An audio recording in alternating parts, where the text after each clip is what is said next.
अक्स खामोशी। ज़ैन एक आम सा नौजवान था, लेकिन इसकी ज़िंदगी इस दिन बदल गई जब उसने पुरानी किताबों की एक दुकान से एक अजीब सी किताब खरीदी। किताब की जल्द चमड़े की थी और इस पर अल्फाज किसी पुरानी ज़बान में लिखे थे। घर आकर जब उसने किताब खोली तो एक सफ़ा जगमगाने लगा।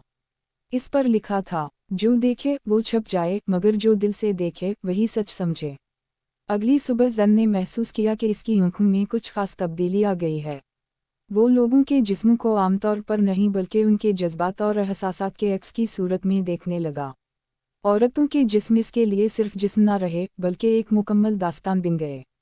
हर औरत की आँखों में एक दुनिया थी, हर मुस्कुराहट के पीछे एक दिख और हर खामोशी में एक चीख छपी थी।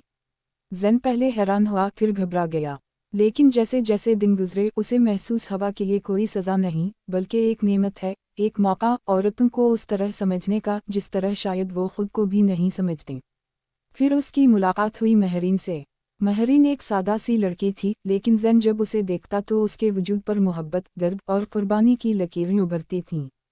वो जान गया था कि महरीन के जिस्म पर जो मरी मुट्टा है वो कोई जादू नहीं बल्कि उसके अंदर के एहसासात का अक्स है। इसका माजी जो सिर्फ खामोशी में कैद था, ज़ैन के लिए वाज़ेह था। ज़ैन ने कभी महरीन से ये सब नहीं कहा क्योंकि वो जानता था कि हकीकी एहतिराम खामोशी से होता है, ना कि इजहार से। एक दिन महरीन ने कहा, तुम मुझे बाकी लोगों से मुख्तलिफ क्यों देखते हो? ज़ैन मुस्कुराया, शायद इसलिए कि मैं तुम्हें तुम्हारी खामोशी में सुनता हूँ। कहानी ख़त्म नहीं हुई थी, बस एक नया आगाज़ था, इस समझ-बूझ का जिसमें औरत का जिस्म कोई राज नहीं, एक कहानी होता है। और जो मर्द वाकई देखना चाहे वो मुरा मट्टा रंगों में सच देख सकता है, बेहुरमती के बगैर, एहतिराम के साथ।